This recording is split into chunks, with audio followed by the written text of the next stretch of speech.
कहा जाता है कि मेरे नसीब में एक भी गम ना होता अगर मेरी तकदीर लिखने का हक मेरी माँ को मिला होता है।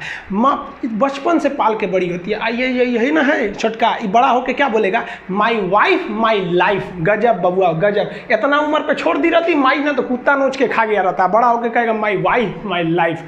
कभी भी माँ बाप से आप ऊंचे आवाज़ में बात नहीं कीजिएगा, वरना आपको शिक्षित कहलाने का कोई अधिकार नहीं है। और बाप जो होता है ना, बड़ा खुददार इंसान होता है, कभी बोल नहीं पाता है। माँ तो बोल भी देती है ना, बाप बोल नहीं पाता है। जेब खाली रहने के बावजूद मैंने बाप को कभी ना कहते नहीं देखा। इस दुनिया में बाप से रईस इंसान मैंने नहीं देखा।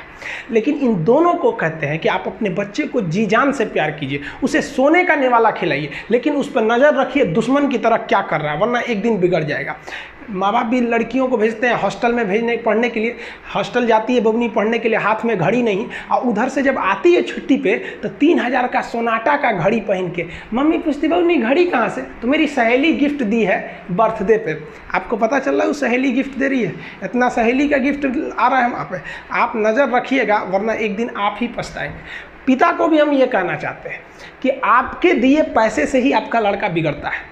अगर उसे ज़रूरत 8000 की है, आप उसे 15000 देंगे तो जेन्युइन है, एक दिन वो आपका नाम खराब करेगा। पैसा ही इंसान को ज़्यादा बिगाड़ता है। उसको लिमिटेड दीजिए जितनी उसकी ज़रूरत है, उससे एक्सेस दे दीजिएगा तो वो फिर बिगड़ेगा। और माँ अगर बेटियों पे ज़्यादा नज़र नहीं रखेगी तो फिर वो भी बिगड़ेगा। नज़र रखिए जब तक वो कामयाब नहीं हो जाता है। जब कामयाब हो जाएंगे तो उनके अंदर खुद समझ में आ जाएगी कि क्या मेरे लिए सही है और क्या गलत है। भौतिकवादी इस समाज में भाई भाई में तकरार बढ़ते जा रहा है, ये सबसे गलत है। रावण जैसा शक्तिशाली व्यक्ति हार गया क्योंकि उसके पास उसका भाई नहीं था, और राम जी ने रावण जैसे विशाल लंका के स्वामी को ध्वस्त कर दिया क्योंकि राम जी के पास उनके भाई लक्ष्मण का साथ था। इसलिए आप भाई भाई एक होकर रखिए। बड़े भाई का कुछ कर्तव्य होता है, आपको सबसे ज़्यादा त्याग करना पड़ेगा। बड़े भाई का कहीं पे भी, घर में कहीं पे भी पैसे लगेंगे तो ज़्यादा लगेंगे, मेहनत ज़्यादा लगेगा, सब कुछ आपको ज़्यादा करना पड़ेगा। ये दुनिया का दस्तूर है। और छोटा भाई है, उसे कभी भी बड़ों का सुनना ही पड़ेगा, और आपको सुनना चाहिए।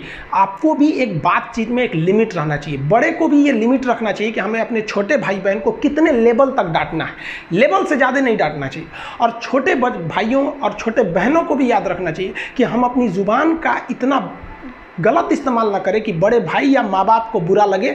वो भले आपको कितना डांटे, लेकिन आप अपने आप के लिए एक लेवल बना के रखिए कि ये इतना लेवल के आगे नहीं जाएंगे हम। कुछ लोग भाई, अब बड़े भाई माँ बाप का जवाब दे देते, कहते ये करो, कहते नहीं करेंगे, क्या करेंगे। हद है भाई साहब, कोई कुछ नहीं करने वाला इस दुनिया में। मर भी जाओगे तो कौन पूछता है। एक तारा टूट जाने से आसमान सूना नहीं होता, लेकिन संस्कार विहीन व्यक्ति जानवर की तरह होता है। हम बहनों को भी कहना चाहेंगे, आप लोग के अंदर शिक्षा बहुत ज़रूरी है। आप कम खाइए, लेकिन माँ बाप से कहिए कि हम पढ़ेंगे पढ़ेंगे पढ़ेंगे। शिक्षा बहुत जरूरी है, शिक्षा बिना हर चीज़